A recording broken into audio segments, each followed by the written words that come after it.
Welcome to our channel. Today we how to transfer SQS messages for safe reprocessing, beginner guide step by step clearly. To start transferring SQS messages for safe reprocessing, log into your AWS Management Console. Navigate to the Amazon SQS service. Select the queue that contains the messages you want to transfer. Click on Queue Actions in the top right corner. From the drop-down menu, choose Send and Receive Messages. In the Receive Messages section, specify the number of messages you want to retrieve. Click on the Receive Messages button to fetch the messages. Review the received messages carefully. To transfer a message, copy the message body and attributes. Open the destination SQS queue where you want to transfer the messages. Click on Queue Actions again for the destination queue.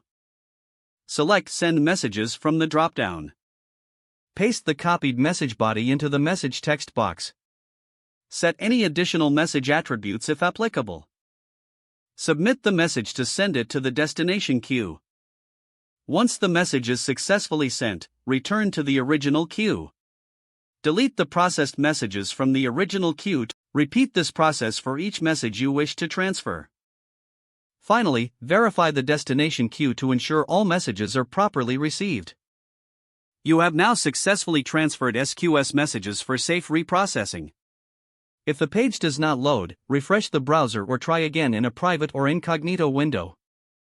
Make sure you are using the correct email address, then retype it carefully to avoid small typos.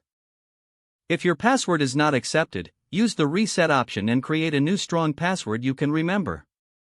Check your spam folder for verification or security emails, then complete any requested confirmation steps. Enable two-factor authentication if available to improve account security and reduce unauthorized access risk. After signing in, review your profile details so your contact information and settings are accurate and current. If you see an error message, note it down and try again after restarting your device and internet connection. Log out when you finish, especially on shared devices, to keep your account and payment information secure. If the page does not load, refresh the browser or try again in a private or incognito window. Don't forget to like this video and subscribe to our channel for more step-by-step tech guides.